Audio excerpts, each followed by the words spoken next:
à tous et bienvenue sur Sword and Baguette. Pour cette vidéo, on va parler WTC. Alors, quelque chose qui doit vous parler hein, si vous êtes dans le hobby depuis quelques années, si vous surveillez les différents jeux, que ce soit les core games, les spécialistes, 9e âge, etc. Et là, pour parler avec quelqu'un qui s'y connaît bien mieux que moi sur le sujet, on est avec CGM.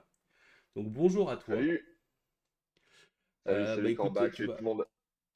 ouais, tu vas nous parler donc du WTC. Donc globalement, comment on va présenter un petit peu la vidéo, le WTC, qu'est-ce que c'est? Un petit rappel pour ceux qui savent pas, ceux qui étaient dans le fond, qui ont dormi pendant 15 ans, depuis qu'ils ont mis le feu à des socles carrés.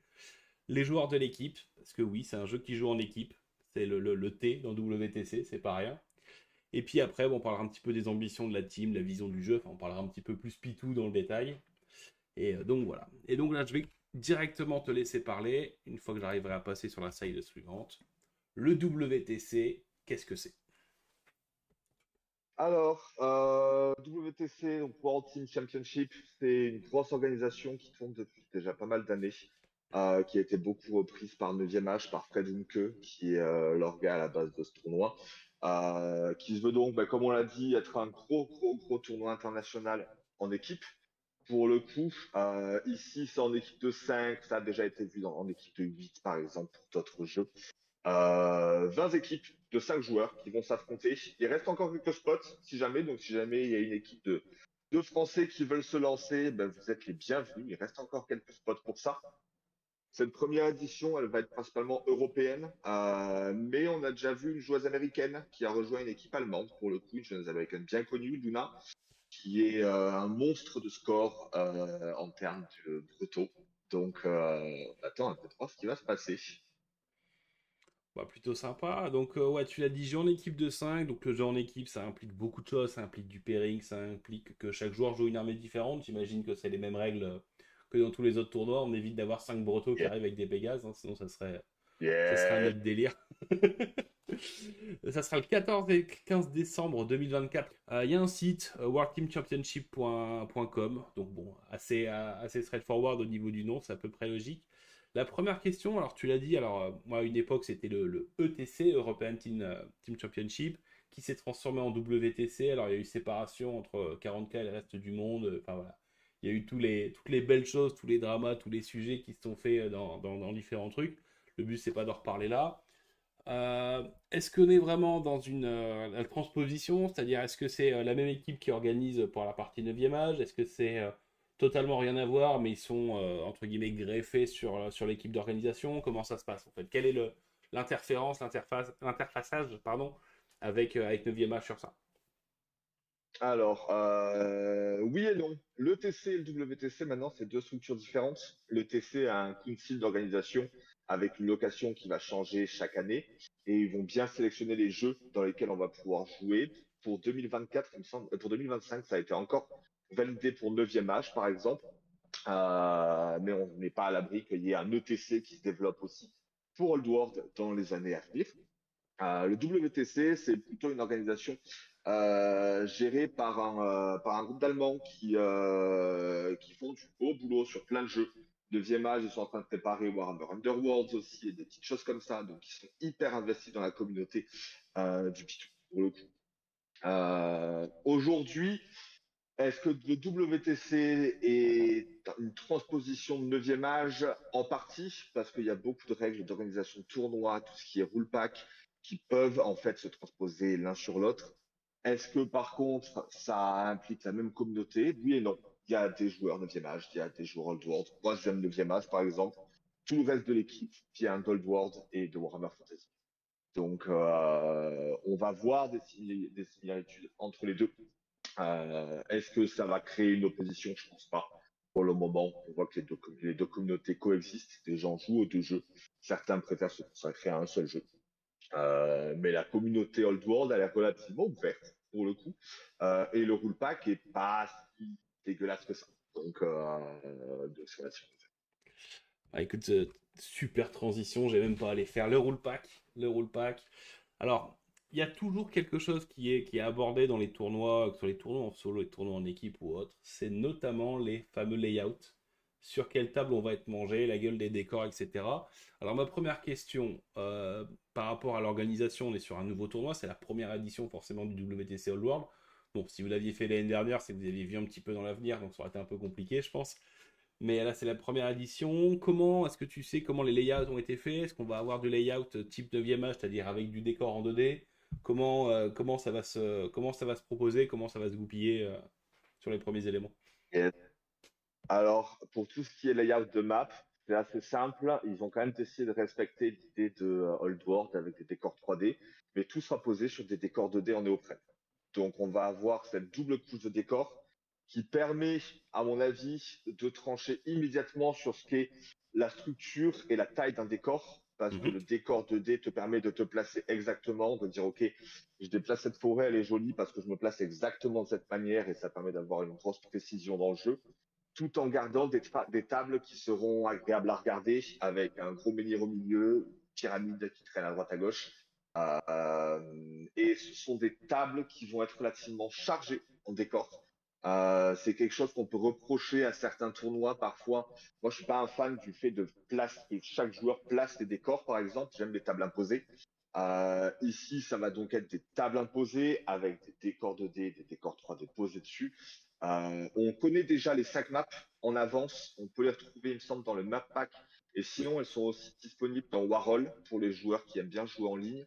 Il y a déjà les 5 maps du WTC qui permettent de s'entraîner et de voir un peu à quelle sauce on va être mangé. Mhm. Donc, de manière générale, des tables bien chargées qui défavorisent un poil les armées de tir parce qu'il y a des couverts partout. Parce qu'il y a des jolies collines au milieu du terrain, parce qu'il y a des gros infranchissables qui sont toujours agréables pour protéger ces grosses bestioles. Donc des tables relativement saines pour jouer qui vont forcer à se mettre sur la Ah, c'est important. Mais ouais, c'est des sujets. Alors moi, je joue aussi sur Warhol, hein, j'ai ce défaut-là. D'ailleurs, j'ai vu un chouïa trop tard ta dernière proposition où tu cherches un adversaire, je sais plus, il y a quelques jours l'après-midi. Je me dis, ah putain, j'ai loupé une belle occasion, mais tant pis. Mais ouais, Warhol est bien. Après, moi, je t'avoue que ce qui me déplaît, grosso modo, pour le moment, alors c'est facile de dire que ça me déplaît que quand j'ai 5 games sur Warhol avec les layouts, si tu veux, ouais, j'ai testé une fois chaque truc. Alors j'ai un avis pour penser. Non, compliqué à justifier. Mais ouais, c'est le côté symétrique. Je vois j'ai vu beaucoup de tables symétriques. Et qui j'aime bien n'existe ce pas pour côté le de choisir son WTC. côté qui a un sens. C'est le petit défaut Ouais. que je trouve à la symétrie des tables. Et donc je t'invite à scroller tout en bas des tables Ouais. parce que tu as les 5 maps WTC qui sont à la fin de la liste et qui ne sont pas symétriques. Donc Ah ça, ouais? c'est le gros avantage. Pareil, je suis un gros fan du fait de pouvoir te dire que l'estimation de ta partie peut être impactée par ta map. Au WTC, on rentre carrément aussi dans les pairings de ce côté-là, parce que l'ordre dans lequel on va faire les pairings va impacter les scénarios et les maps qu'on va jouer. Ok, intéressant. Donc, si jamais tu aimes bien jouer la map 3-4, mais que tu n'aimes pas trop jouer le scénario attaque de flanc, tu peux essayer de te débrouiller pour placer ton joueur là où ça intéresse le plus lors du pairing. Donc, en plus d'essayer de lui choper une bonne armée à affronter, tu peux essayer de lui choper une bonne map. Ok. Ouais, donc c'est quelque chose qu'on avait eu pendant longtemps avec 40K où tu avais sur des layouts de 6 ou de 8 où tu avais des tables qui étaient vraiment très très très ouvertes, hein, la bataille en pleine, et d'autres tables qui étaient méga méga chargées, et donc ouais, t'essayais de mettre le bon joueur contre le bon adversaire ou contre le moins mauvais adversaire, ça dépend comment tu vois, sur une table Yes. qui t'arrange. Parce que clairement, bah, des fois, il y avait des armées. Enfin, quand tu affrontais une gunline sur des tables normales, des fois, ça pouvait aller sur certaines compos. Quand tu étais en pleine, bon, il y avait un petit peu de transpiration quand tu lançais le jet pour savoir qui commençait, si tu veux. Tu m'étonnes.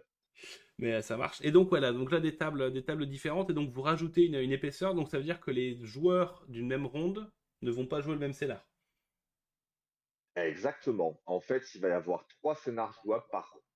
Et ce seront les mêmes scénars pour chaque équipe, pour le coup, mais 3 scénars jouables par ronde qui vont tourner pour un total de 5 scénars au total. Il n'y a pas breaking point, donc c'est un scénario horrible où tu dois courir après les points de puissance adverses pour essayer de faire finir cette game, où tu peux te retrouver au tour 12 et à ne pas réussir à attraper ces petites sortes de lépines qui se promènent partout sur la table et qui t'empêchent de finalement gagner cette partie. Donc ça, c'est le seul scénario des 6 qui a été exclu.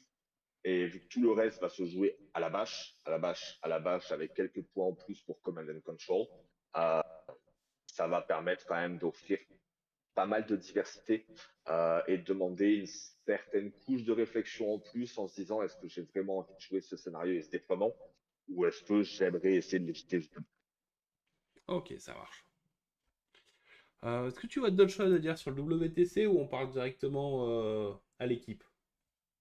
On peut partir directement sur l'équipe. Il y a beaucoup d'infos qui sont sur le Discord du WTC que je peux inviter à rejoindre. Ouais, L'orga est relativement rapide à répondre. Il y a tout ça qui est accessible sur le site. Donc, si vous avez des questions, il ne faut pas hésiter à aller checker et à les poser, à les s'informer directement dessus. C'est toujours pratique. ok, bon, on mettra dans tous les cas le lien du Discord et le lien du site WTC dans la description. Et si j'ai oublié de le faire et que vous le voyez au moment où je le mets, mettez-le en commentaire et je corrigerai. Parce que j'ai quand même une cervelle de moineau. L'équipe, on doit commencer par ces magnifiques t-shirts. Yes, ces magnifiques maillots pour lesquels on a bossé ensemble pour le coup. Je vais parler très rapidement de l'équipe pour la présenter. Nous, on est plus une équipe type Nations Unies. En général, les pays vont envoyer plusieurs délégations. Il y a 4 équipes allemandes, 2 équipes italiennes, des petites choses comme ça. Nous, on était tous des joueurs qui cherchaient une équipe. Pour le coup, il n'y avait pas encore tout à fait de structure qui s'était lancée en Belgique, par exemple. Et donc, moi, je me suis proposé en tant que mercenaire pour rejoindre une équipe qui s'appelle les Random Guys Playing Warhammer. Parce qu'au final, c'est ce qu'on est. Les 5 gars random qui s'amusent à pousser des bonhommes les week-ends. Euh, et on s'est découvert une passion commune pour la grosse bâche et une passion commune aussi pour le fait de pousser au maximum la réflexion sur le list building et essayer de faire les meilleurs résultats possibles. Mhm. Euh, cette équipe Fashion des Nations Unies rassemble 2 joueurs allemands, un joueur belge, un joueur polonais et un joueur français.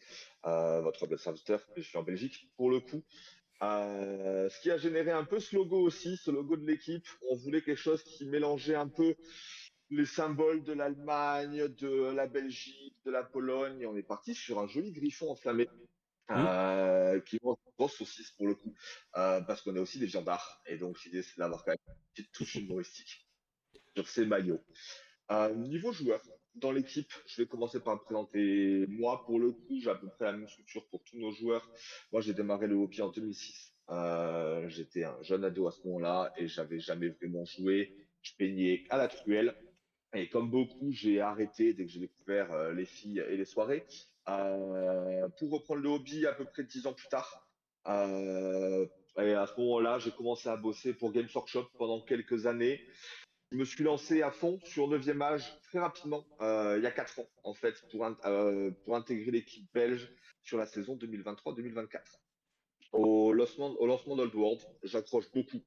Et depuis septembre, je m'investis à fond dans le jeu et dans la communauté belge.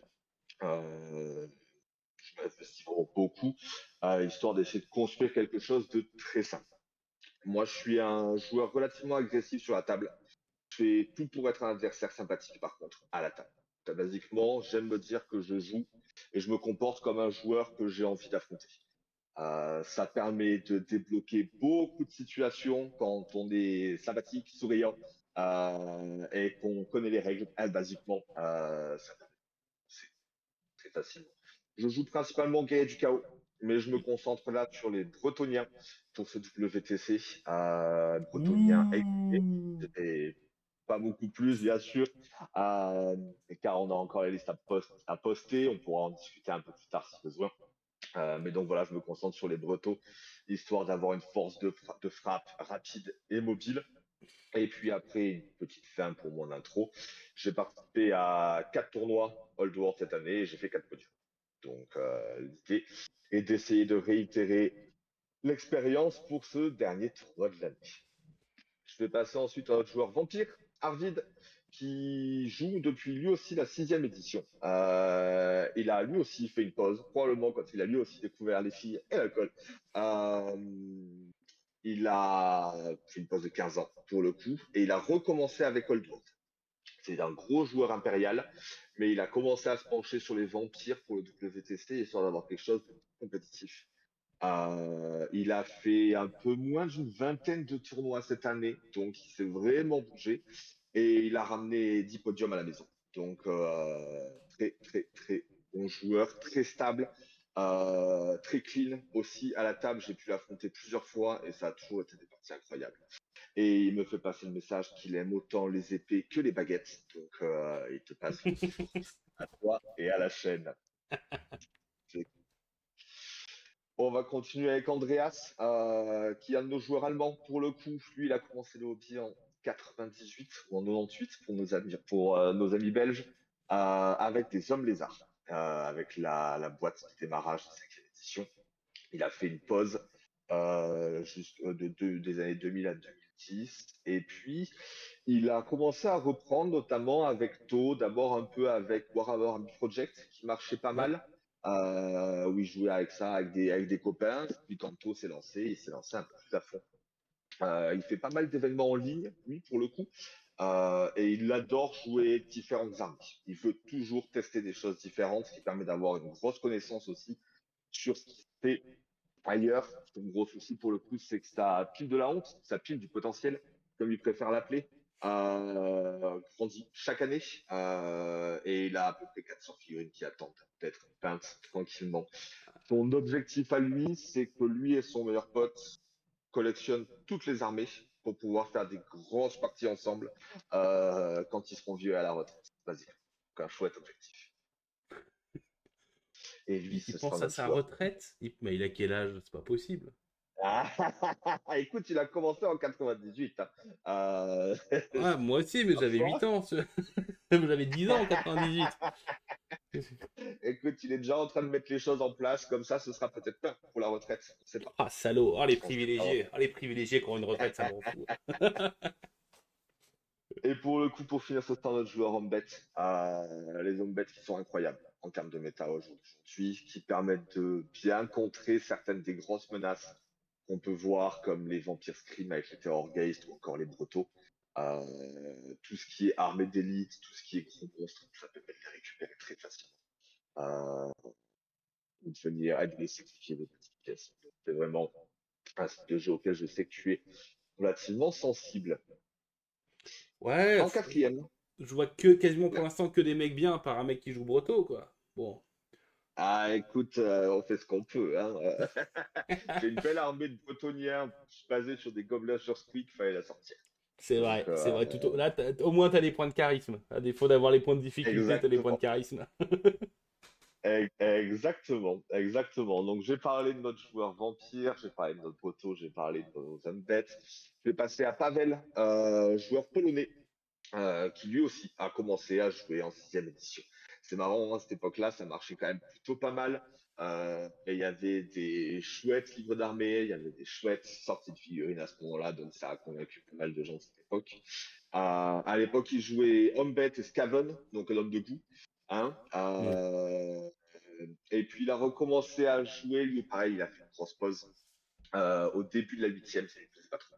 Il a repris avec Old World et maintenant il joue Orc Goblin et Tom Kings pour le coup.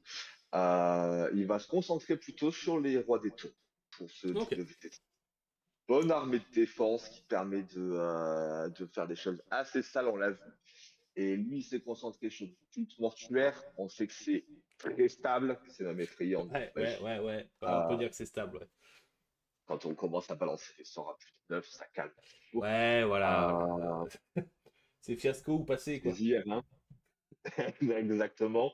Même si la garde royale nous a fait un peu de l'œil avec les builds qui apparaissent ces temps-ci, on reste sur du culte mortuaire qui est hyper stable et qui est Ouais. maîtrisé de son côté.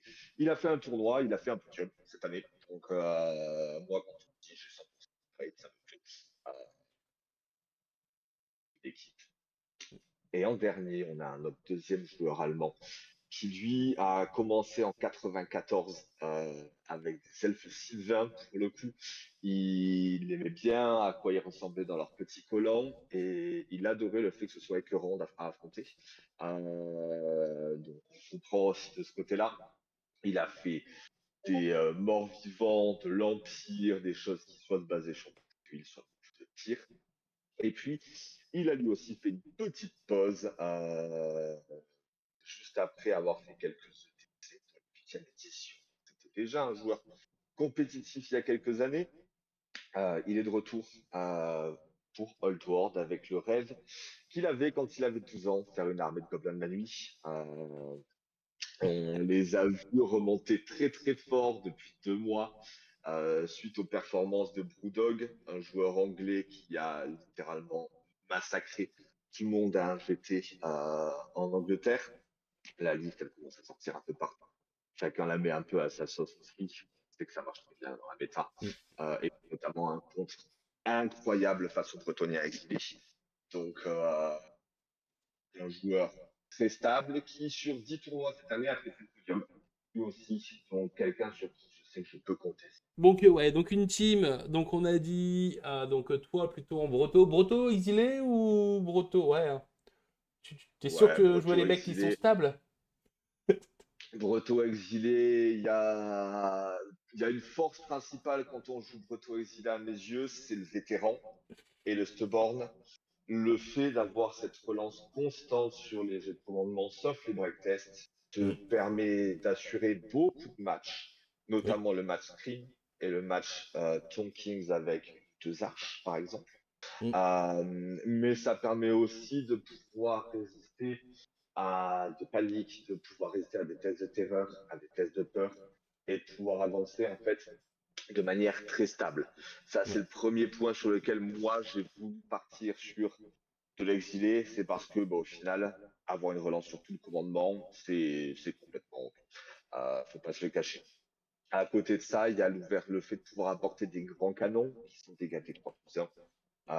Sur un jeu en équipe, ça va permettre de dire à ton adversaire que si ce n'est pas lui qui met la pression, s'il n'a pas de quoi mettre la pression, ben, toi, tu peux le laisser venir, en fait, et le laisser faire une erreur. Ah bah Donc, pour moi c'est un jeu de tempo, hein, The Old World. Et avoir un grand canon qui dit au mec, bah pas de souci, hein, prends bien ton temps pour te placer, mais c'est potentiellement 4 PV. Euh, exactement. Et encore, ça, c'est s'il y en a un qui touche. S'il y en a voilà, deux c'est qui ça. touchent, c'est potentiellement 8 PV. Ça permet de calmer un peu les monstres, surtout si tu voulais même les gros sur-monstres, surtout si tu roules ton 6 pour blesser, ton canon il est à plus 5. Donc Oui. ça permet de passer à travers beaucoup de sauvegardes. Donc ça c'est le deuxième point qui est toujours intéressant avec les exilés. Le troisième point c'est cette bannière de vos gardes qui te permet de prendre ton adversaire à la gorge dès le tour 1. Mm. Si jamais il fait pas attention, ça te laisse une charge à 4, basiquement, avec tes Pégases, dans lesquels, en général, il y aura un baron un peu blindé qui va se promener. Donc, ces 3 raisons font que, de mon côté, je préfère partir sur l'exilé. En contrepartie, il n'y a pas de niveau 4. Ça, c'est le Ouais. gros souci. Pas de Et niveau 4 dans t'acceptes, l'armée. t'acceptes la dissipation à la hache uniquement ou t'as été chercher un level 3 ou comment tu fonctionnes du coup? Je suis allé chercher un level 3 qui va choisir ses sorts, Mm. qui va se promener un peu partout. Soit il va se promener au milieu d'une barrette de yeomen montés, de sergents montés, pour profiter du move de réserve et donc Yes. pouvoir caster des spells et revenir en arrière. Ça peut toujours être utile pour un Pillar of Fire ou pour une boule de feu. Et il est là pour essayer de faire des dispels. Quand tu Oui. affrontes des trucs qui ont des bonus à plus 5 pour caster, parfois un peu compliqué, on se demande un peu à quoi il sert, mais il vient apporter cette possibilité. Mm. Il coûte 150 points, quelque chose comme ça. Il balance 2-3 patates. Et moi, je l'ai beaucoup joué en Dark Magic. Aujourd'hui, je pense vraiment le jouer en Battle Magic pour profiter d'un poil de dégâts à distance à nouveau.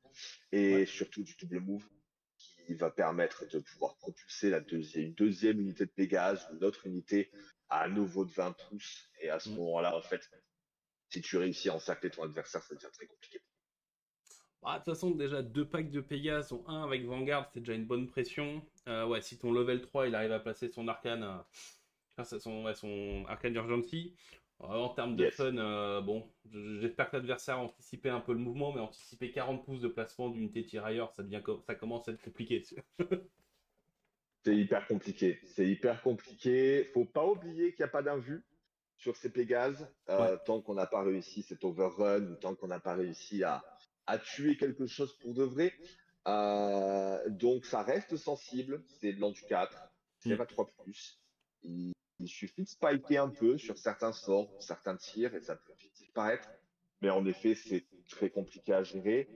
Les Bretons ont l'avantage d'être une armée où si tu ne fais pas attention, si tu laisses une ouverture et que le Breton réussit à s'infiltrer, ça peut vite finir en 20-0.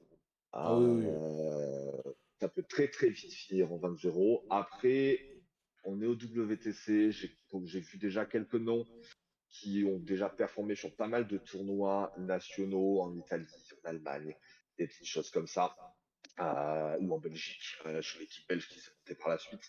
Donc il y a des très bons joueurs qui se sont amenés et on va voir un peu, je pense qu'ils sont au fait de ce genre de choses.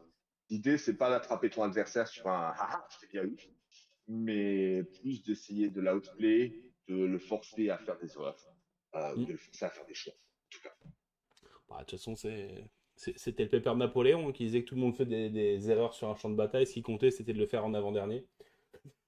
cas. Exactement. On est Bah, après, tu on as stoppe toujours net. des petits tricks, hein. Typiquement, voilà, le domaine de magie en exilé. Moi, je sais que pour le sorcier, pour l'Outcast, entre justement le jouer en support avec les domaines il a accès, le jouer en démonologie aussi quand tu veux le mettre dans un fer de lance, des choses comme ça. Ah, tu commences à avoir des Yes. blagues bien marrantes quand même. Donc ouais, ça va. Yes. Rien que le fait de dire le domaine que tu veux jouer pour un sorcier, ça va souvent te dire quels sont les packs qui sont avec lui, et etc. Donc voilà, on va jouer le jeu, on va pas tout balancer tout de suite. On va Je... pas tout montrer de suite. Voilà, c'est ça. Mais donc Et votre donc, on va ambition finir globalement, rapidement sur votre l'équipe. ambition podium ou pas podium? Oh, toujours podium. Toujours podium. Non, l'idée, c'est de faire le meilleur résultat possible. Nous, comme j'ai dit, on est une équipe où je suis content d'avoir rencontré 3 joueurs que je connaissais pas et d'avoir retrouvé un joueur que je connaissais, où on a tous cette vision du jeu de se dire qu'on n'est pas là pour être le sale. Euh, Vas-y. Dans l'idée, on est là pour être des mecs intègres à la table, où on joue avec les règles, où on ne sait pas de faire une mauvaise surprise. On joue tous à l'intention, on discute beaucoup des choses qu'on fait sur la table.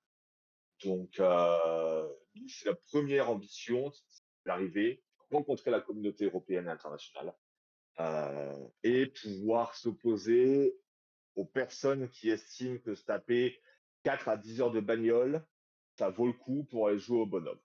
Tu vois. C'est ça aussi qu'il faut garder en tête. Nous, on parle de Belgique, mais les mecs qui parlent d'Italie, ils sont pas à côté non plus. Ouais, ça fait un peu de Euh, borne. Ouais. donc ça fait un gros investissement. Il y a Luna qui vient des États-Unis.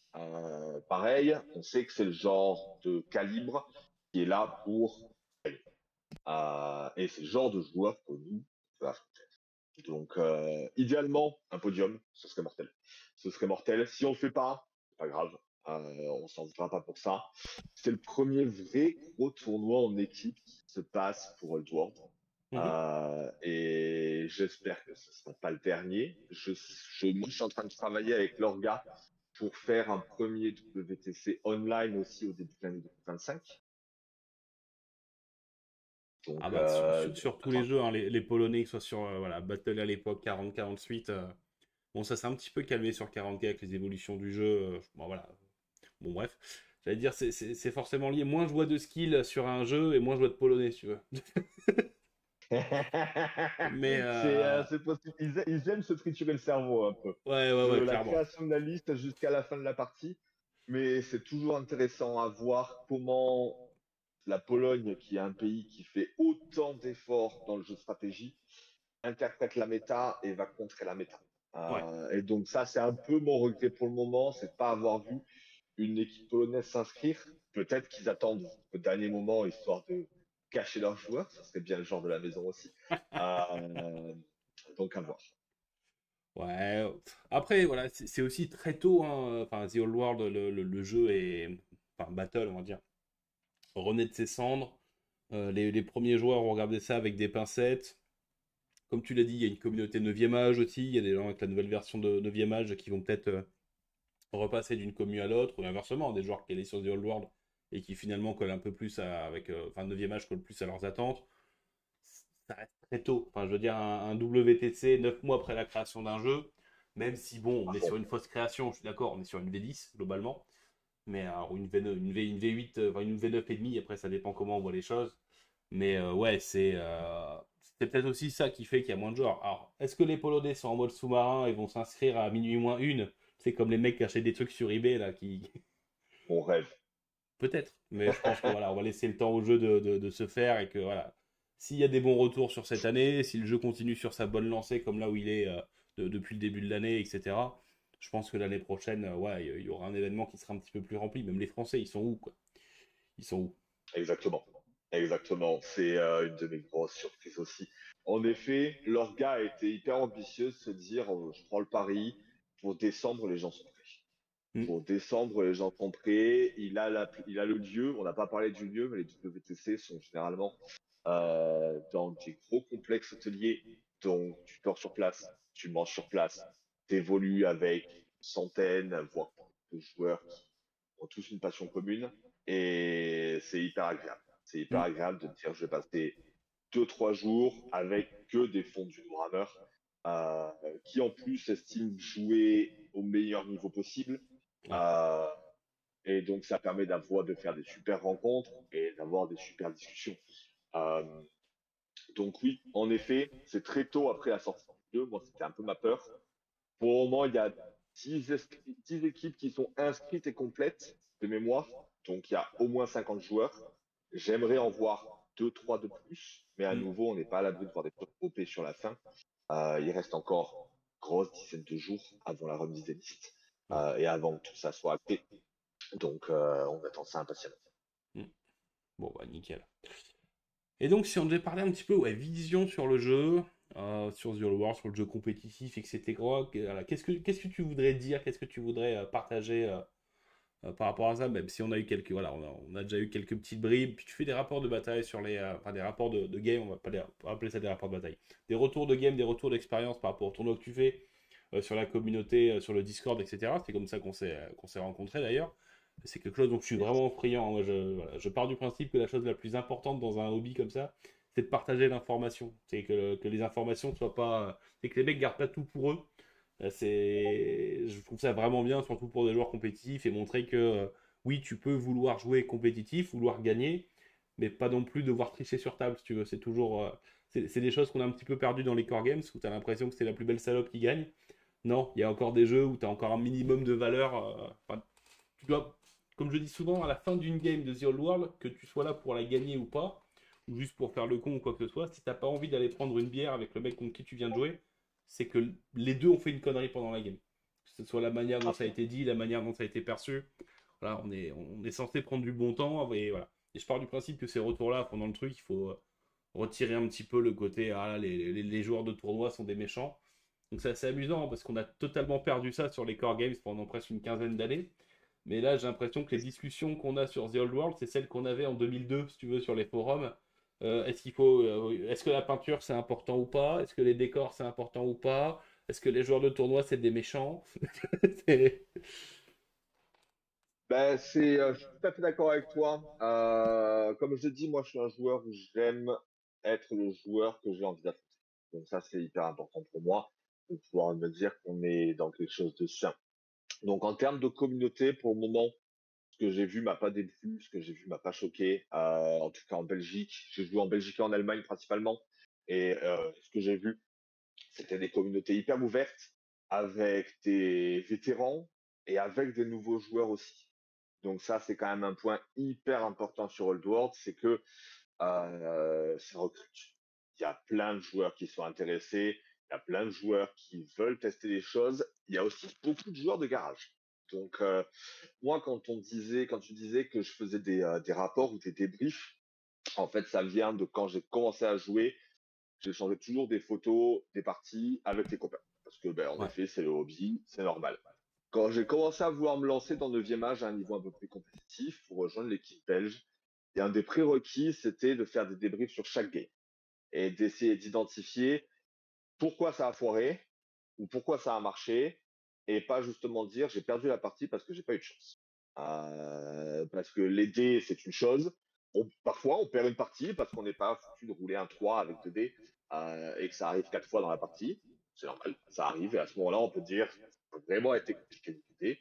Mais techniquement, ta partie, tu la gagnes avec ta stratégie, tu la gagnes avec ton positionnement. Ou en tout cas, ça va te permettre d'augmenter énormément tes chances. Si après ton adversaire est un énorme chanceux et que toi, c'est pas ton jour, eh ben ça arrive, tu prends une tôle et puis au moins tu te dis ben, je peux bien plus faire de mieux que ça parce que ça a roulé et moi j'ai eu la chenoute pendant 6 tours. Donc ça c'est des choses qui arrivent. Maintenant, aujourd'hui moi je fais beaucoup de débriefs parce que j'aime partager mon hobby et j'aime en discuter avec les gens. Ça permet d'essayer de réfléchir à sa propre liste aussi. Quand j'écris mes débriefs, quand je re-regarde des photos à nouveau, je vois des choses où je me dis, ah ouais, là, en effet, j'ai pris un énorme risque et je m'en suis pas rendu compte sur le moment. Et mon adversaire s'en est pas rendu compte sur le moment aussi. Tant mieux, parce que sinon, j'avais un dragon dans mes mains. Euh, donc, c'est des petites choses qui sont toujours agréables à faire et à discuter. Et j'estime que discuter de ces parties avec le plus grand nombre, ça permet aussi de faire augmenter le niveau global, tout en montrant en effet que c'est pas parce que je suis là pour gagner la partie, parce qu'on est tous là pour gagner la partie, que je dois me comporter comme le Pierre de Roublard, qui va commencer à se comporter d'une manière horrible, basiquement. On en a vu, j'en ai vu dans tous les jeux, j'ai joué à Campbell, j'ai joué à OS, j'ai joué à 9e âge et à Old World, j'ai tout vu. Mais ça a toujours été une minorité, à mes yeux. En tout cas, moi, j'ai vraiment été exposé à énormément de mecs qui sont infâmes. Donc, dans ma vision du jeu et dans la vision de l'équipe aussi, l'idée, c'est quand même de pouvoir se marrer. On est quand même des bonhommes qui utilisent des bonhommes. Euh, et faut pas oublier que c'est un jeu. Bon, il n'y a pas un prix d'un demi-million d'euros à la fin du tournoi. Il n'y a pas une tournée des Grands-Ducs qui va suivre derrière. Il n'y a pas le Comment ça, il truc n'y a qui pas promet 500 000 plaisir. balles de gains, hein, et c'est quel intérêt alors? Je comprends pas. Ouais, c'est terrible, c'est terrible. Dis-toi, il n'y a même pas un contrat d'influenceur qui tombe à la fin parce que tu as gagné le championnat du monde, tu vois. C'est fou. Euh, mais Bon, donc, on arrête toutes ces petites l'enregistrement alors, choses. autant pour moi.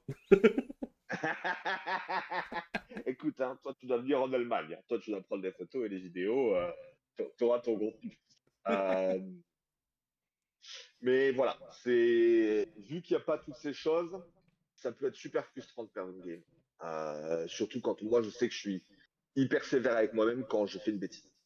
Tout se passe bien, tour 1, tout se passe bien, tour 2. Tour 3, je me relâche, je fais pas attention à un truc, je fais une bêtise, je perds 10 tranches, donc ce qui devait être un 15 devient un 5. Bon, celle-là, je vais la ressasser un peu. Et c'est sur ça ou en équipe, c'est sur ça où en équipe, c'est intéressant de venir en parler avec les autres. De Ouais. venir se dire, OK, pourquoi ça a foiré? OK, celle-là, elle a fait mal parce que tu as fait une bêtise. Et s'il faut, on perd la ronde à cause de ça. Mais on est là aussi pour soutenir, pour dire, écoute, ça arrive, hein. C'est bourde, hein. C'est pas parfait.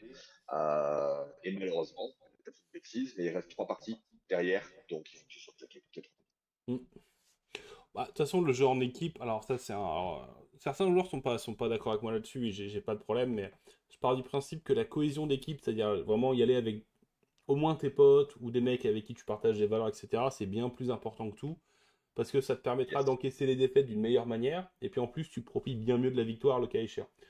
Donc, Yes. enfin, je me souviens de tournois en équipe où on était allé en mode mercenaire, voilà, juste là pour Et casser des All-Star, bouches. All-Star Game. Voilà, c'est ça. En mode All-Star Game, tu finis premier, c'est bien, mais après tu repars dans ta bagnole, t'as rien à dire au mec avec qui tu vas rouler pendant 2 heures, hein. Ah ouais, t'as vu, à la troisième, Yes. là, je lui ai mis 20-0, mec. Ouais. Et toi? Ah, j'ai mis 20-0. Ah, nickel. Voilà, voilà, Voilà, voilà. voilà. Il reste 3 heures. Ouais, ouais, ça va assez vite. Je suis complètement d'accord avec toi. Le système de All-Star a parfois des avantages. Parce qu'en effet, hein, si tu vas avec des prétentions et que tu te dis je vais prendre les 5 meilleurs joueurs du pays qui ont des résultats constants, bon ben en effet, il y a de grandes chances pour que ce qu'ils fassent c'est bien. Le fait d'y aller avec des potes, ou avec des gens avec qui tu partages des valeurs communes, Mm. ça permet quand même de pouvoir discuter et s'améliorer ensemble. Et ça permet aussi, moi, ce que j'aime beaucoup dans notre équipe, c'est qu'on est littéralement une équipe des Nations Unies. C'est-à-dire que il y a deux Allemands, un Français, un Belge, un Polonais. On dirait le début d'une mauvaise blague, tu vois. On rentre dans un bar et on va tous commander une bière. Ah, C'est littéralement le début d'une mauvaise blague. Une très déjà, mauvaise un blague, Belge et très un mauvais moment. Polonais qui rentrent dans un bar, déjà le barman a peur. Tu rajoutes un Allemand, il va lui demander de la pile, ça va le décevoir. Enfin, je veux dire, il y a déjà des sujets, ouais. Plus le Français qui va venir pour se plaindre derrière, ouais, c'est compliqué. Exactement. Exactement. Donc, sur le papier, nous, on aime beaucoup ce concept d'être en fait une bande de gars qui aiment pousser les bonhommes. Et il se révèle qu'en fait, ben, tous ces gars sont pas des manches. Tous ces gars ont des ambitions. On a tous fait, ou pour la plupart, un certain nombre de podiums. Euh, et euh, et ça joue aussi tout au long de l'année. C'est quelque chose qu'on a pu voir et dont on peut parler très rapidement. Tu me disais ma vision sur Old World aujourd'hui. Le truc principal que je vois aujourd'hui sur Old World, c'est que la méta change sans qu'on ait nerfé littéralement des diffs. Pour le moment, j'ai pas vu ça dans 40K. J'ai pas vu ça dans le 9e âge. J'ai pas vu ça dans Age of Sigmar. Ce sont des jeux dans lesquels, quand les choses sortent, soit elles sont trop fortes, soit elles le sont pas. Mais quand elles sont trop fortes, derrière, il y a un gros coup de batte qui arrive où on Ouais. va augmenter les points, supprimer des règles, et ainsi de suite. Pour le moment, et assez surprenamment, Games Workshop est en train de nous sortir un jeu où la méta a commencé où tout le monde avait deux grosses bestioles sur la table. Mm. Puis ça s'est un peu calmé quand t'as des Bretons qui sont arrivés en mode, ben, en fait, je vais te fumer. Et puis ça a encore continué à se calmer quand t'as des rois des tombes qui sont arrivés en disant, ben, en fait, j'achète les gars d'eux, et qui vont mettre des trucs comme ça dans tes dragons, mais aussi dans tes Pégases, en fait. Donc, ça a commencé à changer, et là, on commence à voir ces petites Poison Stars qui n'ont pas du tout envie de se retrouver au corps à corps pour la plupart, Ouais. sauf cette dernière version garde royale en roi des tombes. Ah, Ça, c'est magnifique, encore un magnifique, truc celle-là, écœurant, magnifique. écœurant, mais un bon type d'écœurement pour le coup. Mais en fait, ça fait quoi? Le jeu est sorti en janvier, février, quelque chose comme ça. Ouais. On est en novembre, on a déjà vu trois changements de méta majeurs. Ah, tu oublies Sans... la méta éphémère qui n'a jamais existé. Le Linehammer va tuer le jeu et le spam de gyrocoptère, c'est l'avenir. Yes, Il y a eu la exactement. méta zéro. Très bonne partie. Très très bonne partie. J'ai eu le plaisir d'affronter 18 gyrocoptères quand je commençais à jouer bretonien et il a vite compris qu'il allait passer une très mauvaise game. Euh, et il a passé une très mauvaise game. Euh, Parce en effet, le Linehammer, ça fait peur. Ça peut marcher. Ça peut marcher sur certaines choses. Le Bah, souci, c'est c'est que pratique. Non, mais c'est pratique d'avoir des unités de tir avec de l'arme lourde, etc. Quand tu te fais charger par les unités de support. Typiquement, tu as enfin des packs d'infanterie que tu peux stuffer pour repousser un pack de cavalerie légère qui vient de choper. Contrairement à ce qu'on a eu avant pour le exactement, truc où tu avais deux morts, tu perdais de 4, la vie était nulle, quoi. Là, tu exactement. les réceptionnes, les pépères, quoi. Ça, ça permet de faire des choses, Ouais, et je pense que ce qu'on voit pas aujourd'hui, ce qu'on voit pas assez aujourd'hui, c'est du Linehammer très MSU aussi. Pas commencer à partir dans, ben, j'ai 27 rangers dans mon unité, ok. C'est très compliqué à utiliser et ça peut faire vraiment de très mauvais matchs. Par contre, des mecs qui vont te dire, ben, j'ai trois barrettes de 10 rangers, hum, pour venir les chercher, il va falloir venir passer à travers toutes les patates qu'ils vont te balancer. Puis derrière, ils vont te répondre corps à corps. Et si tu fais pas attention, ben, derrière, ils vont te charger. Et tu commences à te prendre des rangers de flanc, avec des lourds, des choses comme ça. Et ça, c'est le genre de petites choses, je pense qu'on va commencer à voir popper à partir de l'année prochaine. ouais. Si on continue à voir ces grosses Death Stars d'infanterie qui sont imprenables par les monstres, presque, contre qui on va galérer vraiment à avancer, ben on va commencer à se retrouver avec des builds qui vont dire, écoute frérot, moi, il n'y a pas de problème. J'ai 22 unités sur la table. Toi, tu vas pouvoir tirer 6 fois. Hum. Donc, ça veut dire que tu vas me tuer 6 unités. Et en attendant, ben moi, s'il faut, je vais pouvoir te récupérer tout le reste ou Ouais. récupérer ta Death Star parce que ben, j'ai tout le monde qui va taper dedans ou je vais faire une combo Charge of Doom et tu vas crumble. Hum. Bon, après, Donc, la phalange de Neikara est pas faite sur ça, avec le fait de rester engagé, de ne pas céder du terrain. Mmh, mmh, Elle miam, est miam, pas, miam, miam, miam. elle est, elle est pas agréable. J'ai pas encore eu l'occasion de l'affronter, je vais pas le cacher. J'essaie d'attraper un joueur qui maîtriserait le build pour essayer de l'entraîner au moins une fois avant. Mmh, J'ai beaucoup joué contre la Gobstar, notamment avec Dog, qui a mis la liste en lumière en gagnant ce GT anglais. mmh. C'est des match-ups très compliqués en breton, c'est caché. Ouais, Surtout en breton exilé quand t'as pas d'invue. C'est très, très, très compliqué. Mais ça veut pas dire que c'est un joueur. C'est un jeu où on gagne au déploiement, où on gagne au positionnement. mmh, Et l'avantage du breton, c'est que si tu fais une bêtise, t'es mort.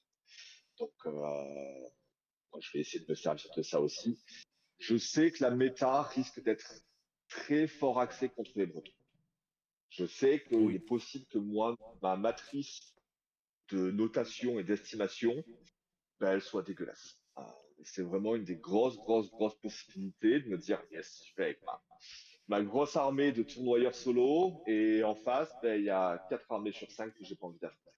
mmh, Bon, ben, à ce moment-là, moi, je vais serrer les fesses et je vais me dire, bon, ben, moi, je vais hyper défensif. Si mon adversaire fait une erreur, je vais le fumer. ouais, S'il fait pas d'erreur, par contre, j'ai 4 autres joueurs, j'ai 4 autres copains qui, eux, techniquement, sont bien placés. Parce que mmh, moi, je me serais sacrifié sur un truc et j'aurais dit, OK, ben, si mes copains font tous 13 et que moi, je fais 5, ça va, hein. ouais. Ouais, et puis surtout, en fait, le Broto, l'exilé est tellement stable. En fait, t'as des armées qui sont comme ça, qui sont vraiment des armées qu'on appellerait des armées d'attaque, c'est-à-dire qui ont trois match-up, enfin deux match-up à 20-0, et puis le reste, ça met que dalle. Mais au final, là, le Broto est pas dans ce délire-là, parce que même si les matchs vont être compliqués, où les mecs vont venir te chasser, bah, tu sais que sauver des points, c'est pas trop compliqué quand t'as des packs de Pégase. Je veux dire, les planquer derrière un mur, c'est encore relativement raisonnable. La mobilité de malade que tu as, tu peux commencer à jouer au malin sur du placement et puis que l'adversaire te voit jamais. Alors bien sûr, tu as la téléportation de l'élémentalisme qui est un enfer dans beaucoup de match-up. Mais ça, voilà. Mais voilà, encore une fois, J'ai un niveau de pas pour-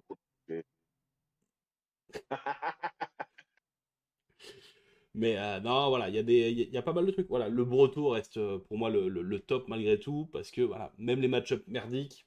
Bon, après, peut-être que tu me diras l'inverse, c'est qu'il y a vraiment un match-up qui est ingagnable, mais je l'ai pas encore vu pour le moment. Ce qui veut pas dire qu'il n'existe pas, hein, ça veut juste dire que La... je l'ai pas vu. S'il n'y a pas de joueurs, si les 2 joueurs font pas d'erreur, techniquement, la Gobstar avec 9 fanatiques est ingagnable pour un Breton exilé. Ouais, tu Parce penses? que parce que le placement des fanatiques, un joueur intelligent va placer ses fanatiques de manière à ce que ta charge de Pégase, littéralement, t'amène sur les fanatiques. Ouais, pour Et prendre donc, tu te le prends double déjà touche. 3 Ouais, des 6 patates et il va se et redéplacer revenir vers après. toi. Ouais. Donc, tu vas te prendre un total de D6. Hmm. Il n'y a pas grand-chose qui survit à ça. Le dernier tournoi que j'ai fait, j'affronte une Gobstar en finale. Il a seulement 6 fanatiques. Il fait l'erreur de ne pas les déployer le tour où j'ai eu Iré, qui est hyper intéressant pour moi. Il fait une première erreur. Il les déploie seulement dans son tour quand j'ai fait mon Iré dans sa Godstar. Ouais. Donc je prends 6 des 6 patates au total, alors que techniquement j'aurais pu prendre 9 des 6.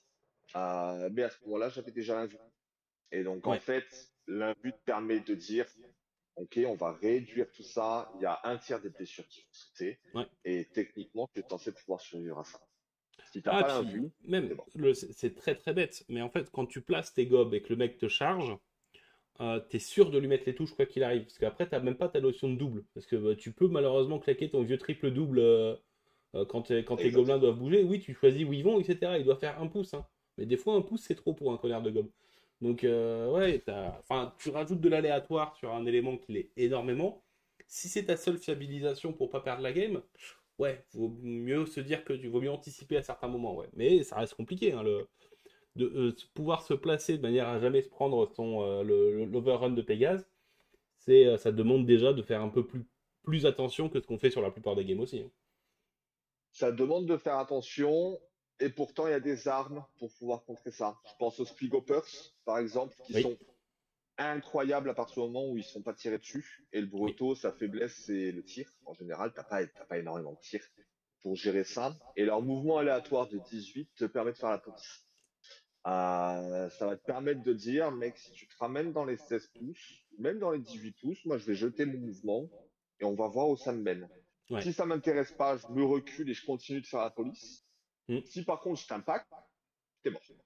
Ouais. Et donc, ou en tout cas, je vais prendre une taxe où moi je vais perdre 100, 150 points de squig, mais je t'aurais pris 3 Pégases sur la taxe. Et d'un coup, ton pack, ben, s'il a encore envie, il va commencer à boiter un peu et Bah, il il est va plus à rebondir, même hein. de survivre. Exactement, il est plus à même de survivre à des fanatiques. Il va se prendre un blast, il va se prendre un coup de diver qui vont éliminer généralement un ou deux Pégases de plus. Et à nouveau, s'il reste quelque chose, ben, tu as perdu 200, 300 points d'unité, tu as un personnage tout seul au milieu de la pampa. Ça commence à faire beaucoup de choses qui comparent Mm. sur le Bah, papier. l'exilé a deux espèces de, enfin, a deux tempos dans sa game. C'est le moment où il doit aller chercher des petites unités pour choper son invu avec ses Pégases, et ensuite le moment où il doit aller faire le taf. Et si la première étape en termes de tempo se passe mal, ouf, c'est l'enfer. C'est fini. C'est très compliqué. C'est très, très, très, très, très compliqué. Si on estime que ton adversaire fait pas d'erreur, c'est hyper compliqué et c'est beaucoup moins facile à jouer que cela n'y paraît. En effet, quand tu commences à te dire, ben, je joue trois unités de 3 Pégases qui ont mouvement 10, 20, skirmisher, bon, en effet, sur le papier, c'est quand même très libre hein, comme truc. Moi, c'est un build que je jouais avant, où je jouais 3 unités de Pégase, ben, c'était quand même compliqué hein, à gérer en face. Le souci, c'est que ça aime pas trop la paix, ça aime pas trop les blasts, ça aime pas trop les canons. Et tu te rends compte qu'il y a plein de choses où ben, je commence à prendre cher en fait. Ouais, ouais, ouais. Ah, le Donc, canon à D3 plus 1, quand tu joues du Pégase, hum, pourquoi on n'a pas la dame, nous? très Ouais, désagréable, mais hyper intéressant en matchmaking. ouais. Moi, je vais au WTC. Idéalement, c'est à moi de bloquer le breton en fait. Pourquoi? Parce que, ou alors mon homme bête, des choses comme ça qui sont capables de lui faire très très mal. Mais si je peux empêcher mes teammates de se prendre le breton, parce Hum. que ben, moi j'aurais potentiellement la trompette qui permet d'empêcher le vol, j'aurais potentiellement des canons, je peux l'empêcher de prier.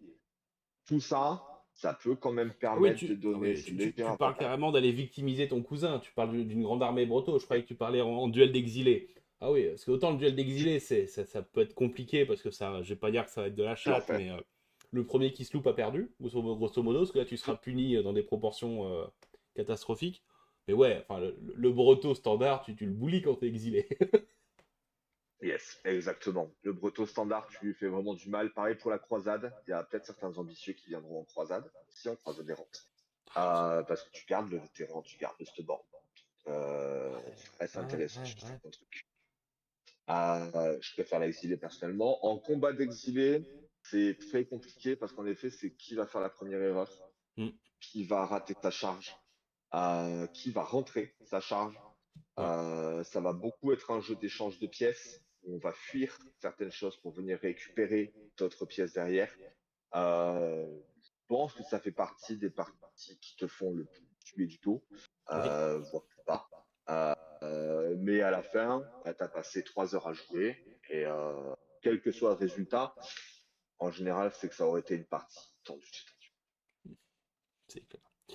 Et tu trouves le errant quand même qui mérite sa place? Enfin, je le vois vraiment, c'est comme quand les gamins, quand les parents ont trois gamins, tu sais. Si non, je fais aucune différence entre mes trois gamins, entre John, Jack et le rouquin là-bas. Tu C'est parles des croisades errantes? ouais. Est-ce qu'elles ont leur place Alors, en fait, dans le compétitif de très haut niveau, en général, on essaie de limiter au maximum l'impact de l'aléatoire. Ok? Si jamais il y a une chance que quelque chose de mauvais se produise, tu vas essayer de tout faire pour l'éviter. Et donc, quand tu commences à te dire, oui, ben, mes chevaliers, ils sont impétueux, Ouais. euh, ouais, est-ce que tu as envie d'envoyer un fer de 10 chevaliers du royaume avec une prophétesse dedans sur une unité de 5 cavaliers chevaux et derrière te retrouver avec 20 entrepreneurs qui sont dingues euh, en fait, c'est compliqué.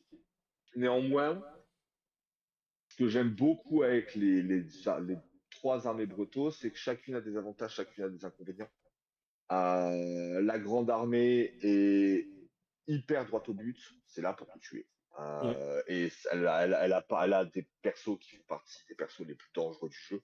Le Duke dans Monster Slayer est peut-être le perso le plus dangereux du jeu. Euh, Parce qu'il peut tanker des dégâts multiples, parce qu'il peut avoir un tir relançable, parce qu'il peut avoir, ben, il peut one-shot n'importe quoi qui n'est pas un char, Oui. si jamais il a le bouger au bon moment. Euh, En face, tu vas avoir les exilés dont on a parlé. C'est pas pour rien que c'est aujourd'hui la faction qui a le plus gros win rate. Il y a un classement qui est tombé sur Warhammer aujourd'hui. Je sais pas exactement où est-ce qu'ils sont venus récupérer leurs données, mais il me semble que c'était la faction qui était la plus Petit haute. 65% de win rate pour l'exilé, ouais. Voilà.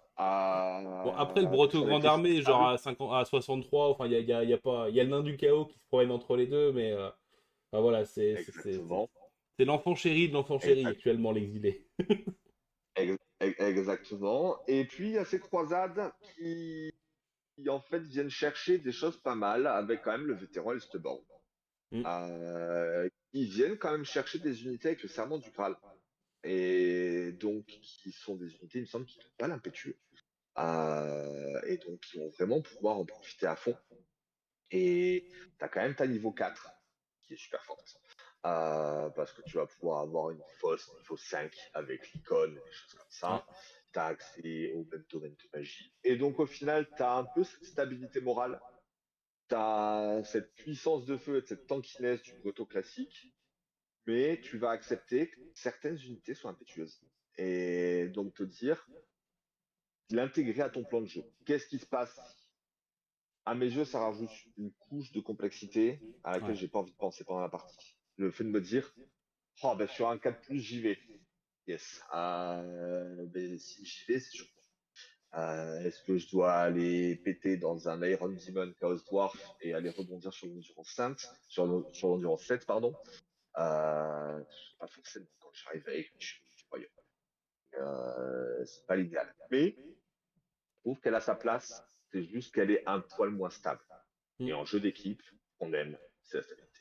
Ah bah oui, de toute façon, bah, en fait, il y a des aléatoires qui sont fun, entre guillemets, à gérer et à intégrer dans ta liste. Typiquement, voilà, les Gobelins de la Nuit, c'est de Yes. l'aléatoire, mais parce que oui, tu peux toujours claquer tous les doubles de l'univers, faire une touche, machin, bon. Mais tu as quand même une quantité de dés sur le nombre de damage que tu vas faire sur un tour, etc., que tu Yes. vas linéariser tes stats. Donc au final, c'est pas grave. Mais ouais, moi, le coup de l'impétuosité, alors déjà, j'aime pas la règle. Clairement, la règle 1, 2, 3, 4, enfin 1, 2, 3, ok, mais dans ce cas, limite, filez-leur plus ça en force le tour de charge. Tu vois, j'en sais rien, filez-leur un bonus, quoi. Que ce Yes. soit pas une Du frénésie du free pauvre. shark, quelque chose comme ça. Je suis d'accord.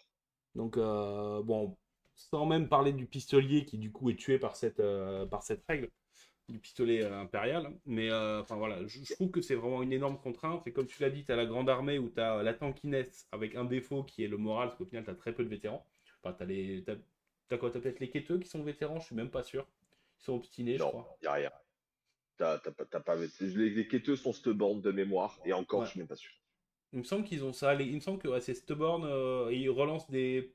Pas dit qu'un truc comme ça. Enfin bon, c'est pas une idée qui m'excite non plus sur The Old World. Les graleux, bon, c'est les graleux, c'est clair. Ils sont là pour faire le boulot, ils le font bien. Le duc, bon, bah, voilà. Je pense que si on devait mettre une figurine qui résumait de The Old World 2024, ça aurait été un duc. Et Yes. Après, en même temps, on fait euh, les figurines. à côté, t'as le l'exilé qui est beaucoup plus stable sur le moral, mais qui est beaucoup plus explosif et ça peut t'exploser au visage aussi dans certains cas. Et tu vois, voilà, j'ai vraiment du mal à caler cette armée d'infamie là par rapport aux deux autres. Et alors, tu vois, c'était le cas aussi avec les. J'aimais bien la grande armée Roi des Tombes, j'aimais bien le culte mortuaire Roi des Tombes. Et je trouvais que l'Host Royal, l'Host Royal, je sais plus où je trouve. Ouais, c'est l'Host Royal, je Ouais, crois. ouais, Il n'avait ouais. pas sa place jusqu'à ce qu'il y ait un mec qui parle de cette des Stars des villes. Et, Yes. et là, du coup, j'ai dit, bon, ok, les trois armées ont de quoi faire, c'est cool. Le nain, pareil, les deux armées d'infamie ont bien permis au Très bien. bouquin de s'épanouir. Et malgré tout, en grande armée, tu gardes des avantages à côté. Donc, tu vois, je trouvais que tu avais un équilibre partout. Il n'y a que le Breton où tu as vraiment un qui brille beaucoup et l'autre qui est clairement dans l'ombre, mais dans l'ombre, tu sens tout. Bon, écoute, si tu arrives à avoir des avantages quand même, avec en effet du vétéran, du graleux, etc., ok, why not? C'est au moins un bon Ouais, point tout à fait. pour ce bouquin-là, quoi. Tout à fait. Le bouquin est bon. Je trouve mieux fait que l'Arcane Journal Guerrier du Chaos, par exemple, qui n'a pas apporté des objets magiques exceptionnels. On attend toujours d'avoir une bonne arme magique, le Guerrier du Chaos, mais elle ne vient pas. Euh, Moi, il y a une armure qui me plaît bien pour le prince démon, là. L'armure de plate ouais, démoniaque ou un truc comme exactement. ça. Exactement. Cette armure qui te fait plus endurance. Le souci, c'est que t'as 4 PV.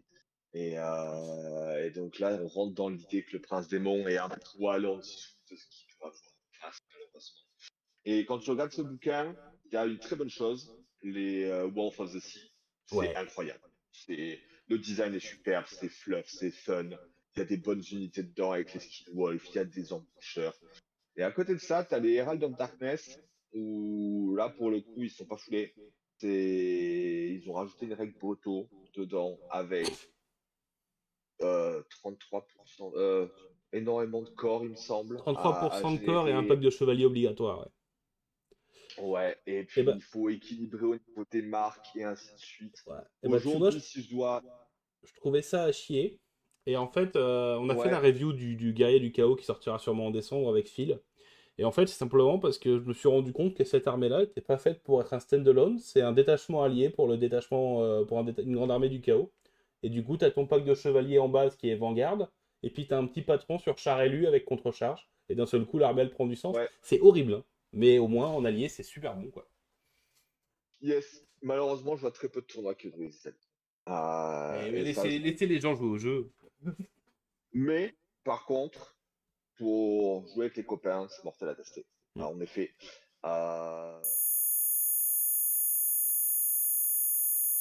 Euh, mais donc à voir. Écoute, Mm. j'attends de voir pour le moment. Le jeu se comporte bien. Ouais. La méta se comporte bien. Les choses qui paraissent extrêmes et débiles, en fait, on se rend compte 1 ou 2 mois après qu'il y a un contre-évident Oui. à ça. Et en fait, le fait de se dire que le jeu est en train de se réguler par lui-même, que les FAQ, certains points ont besoin d'être spécifiés, c'est pour ça que le WT a sa propre FAQ aussi, qui est hyper bien faite. J'invite les joueurs à aller checker justement cette FAQ. Moi, je suis d'accord avec la majorité des points qui sont traités Ils, dedans. ils ont suivi Mais ça, le truc de la communauté, enfin, de la fac non officielle sur les éclaireurs ou pas? oui, c'est qui te permet de considérer les éclaireurs comme n'étant pas un drop. Et donc, C'est tu ça. gardes Que ton les plusieurs éclaireurs soient semaines pas d'éclaireurs. déployés et donc ouais. Ouais. Moi, ça me dérange pas, par exemple. Parce qu'en général, je paye quelque chose pour qu'il soit éclaireur. Et donc, ça doit pas devenir un inconvénient. Mais c'est mon avis. C'est... Mais au moins, la question est tranchée. Et c'est ça qui est agréable. Il y a peu de Bah, tournois qui disent au début d'un tournoi, pour tous les points qui posent problème depuis 9 mois, voilà les réponses. hmm. Et Ouais, mais pour ça, moi, il je n'y trouve avait que pas de ça joue problème justement énormément. sur l'éclaireur. Si tu veux, j'ai suivi tout le truc. Tout le truc et c'était ok en fait. C'est déployé en dernier. Si tu as plus d'éclaireurs que l'adversaire, tu n'auras pas le plus un. Est-ce que c'est grave par rapport à l'information, enfin l'équilibre global d'avoir toutes ces informations-là? Encore une fois, là, actuellement, je joue en bête, si tu veux. Donc, avoir 2 packs de furie en éclaireur au lieu d'avoir 2 fois 5 gars en embuscade. Allez, je perds un tour de gestion de machine de guerre, mais j'ai plus de possibilités, plus de réactivité. Pour moi, c'est Yeah. kiff-kiff, si tu veux. C'est de les voir avoir statué là-dessus comme ça, sur un point qui, pour moi, mais il n'y avait pas de question. Et de voir l'argumentaire, enfin, tu sais, la justification, pourquoi on a pensé ça. Parce que c'est écrit dans le bouquin de règles que c'est les persos qui sont déployés en dernier. Ah non, là, il y a de la flemme, là. Je veux dire, mentez-moi D'accord. mieux. Je veux dire, J'entends entièrement l'argument. Hmm. C'est, mais vu qu'il y a eu débat, ça veut dire Ouais, c'est ça. qu'il y a débat partout. Mais Et à partir du moment où il y a débat, c'est bien de trancher. Dans un de sens ou dans trancher en l'autre. Mais amont, c'est bien de exactement. trancher. Dans tous les cas, trancher en amont, c'est Exactement. important. Et ça, faut vraiment que les offres. C'est triste parce que c'est des contraintes en plus pour les orgas où des fois, ils sont pas forcément très investis là-dedans. Mais au moins trancher Bien sur sûr. certains sujets comme ça, voilà, quitte à prendre la fac en question, la fac communautaire en question, ça marche, ça a ses avantages, ses défauts, mais au moins c'est tranché. Il n'y a rien de pire que de découvrir qu'un truc se joue comme tu l'attendais ou pas au début de ton T1, sur ta première ronde. tu t'en parles avec l'adversaire, ton adversaire il est un peu plus assertif, donc tu le dis comme lui, puis à la deuxième game ça devrait être joué comme ça, et là t'as l'arbitre qui dit ah ouais, non, attends, c'est comme ça. Voilà, il y a rien de pire. Voilà, il faut que les choses soient claires, C'est soient voilà, douloureux. procédurées. Le terme est violent, mais il est comme ça. On définit comment on va être mangé, on sait ça avant d'envoyer les listes, par pitié, et au moins tout est clean et la question ne se pose pas. Donc ouais, j'aime pas la manière dont Exact. ça a été tranché, j'aime pas l'argumentaire qui est derrière mais au moins ça a été tranché et rien que ça c'est voilà. Encore une fois, les choix ils sont contestables, il faut qu'ils soient faits au bout d'un moment. C'est exactement ça. Moi, c'est la volonté d'avoir voulu répondre à ces questions, répondre à ces points de règles potentiellement problématiques en amont, qui fait que moi, je suis conquis. Mm. La question du lore familiar, est-ce qu'on a le droit d'avoir son sort signature alors qu'on s'est payé le lore familiar? Oui ou Ouais. non? Le tournoi a tranché que oui, pour des gens, c'est une hérésie. C'est littéralement une hérésie parce que sinon, le wording dit Dans que. le wording, dans Mais l'ordre où tu fais les choses, il n'y a pas de moment où tu es censé le remplacer si tu choisis. Ouais, ok. exactement. E- Exactement. Mais c'est tranché. Donc tu peux construire ta liste en conséquence. Mm. Tu vas pas, comme tu as dit, te retrouver partie 1. Bon, ben, je vais aussi prendre mon sort signature maintenant. Ah non! Les règles disent que non. Ah ouais, mais non, parce que moi j'ai fait ma liste à partir de ça. Oh, c'est Et un là, détail bon, le sort ben, primaire. Hein. ça dépend. Ça dépend du sort. Hein, Dixit le joueur en Exemple, bête, le mec qui. Wildtide, où tu es quand même bien content de pouvoir choisir tes sorts et de récupérer ton Wildtide. C'est exactement ça. C'est le cas de figure parfait. Mais au moins, tu le sais. Tu le sais en avance. À Ouais, partir du moment où tu le sais, tu construis ta liste en conséquence. À partir du moment où tu construis ta liste en conséquence, il n'y a pas de mauvaise surprise. c'est ça. Et un petit dernier point, tiens, parce que ça fait parler un petit peu en ce moment et j'en profite que je t'ai sous la main. Le format Throne of Schools, avec un personnage ne peut pas faire plus de 25% des points de l'armée, 0,1 level 3 pour 1000 points, 0,1 level 4 pour 2000 points. Ton avis sur ça? Ah. Écoute, moi j'ai fait un tournoi en Allemagne, dans le sud de l'Allemagne. Ils sont hyper friands des restrictions. Et alors, quand je te dis hyper friands, ils ont lancé un tournoi en ligne qui commence le 12 janvier. T'as une page de restrictions.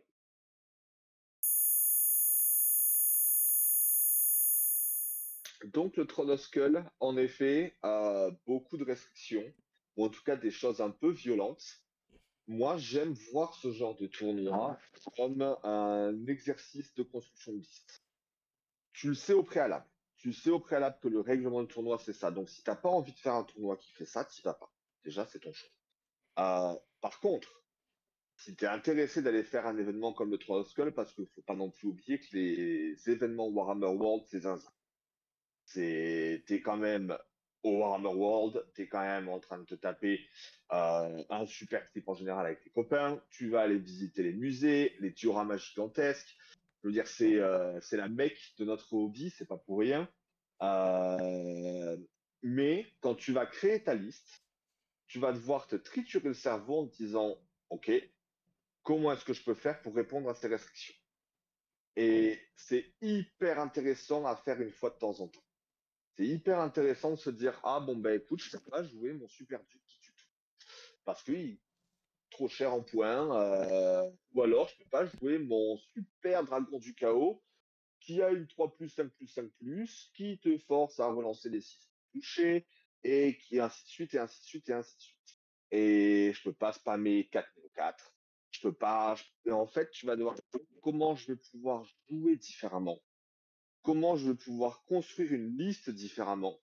Et au final, c'est hyper intéressant parce que tu vas te retrouver avec des builds intéressants sur la table. Alors, ça va favoriser certains builds. Je pense notamment aux Bretoniens qui sont légèrement favorisés par le. Pas se cacher.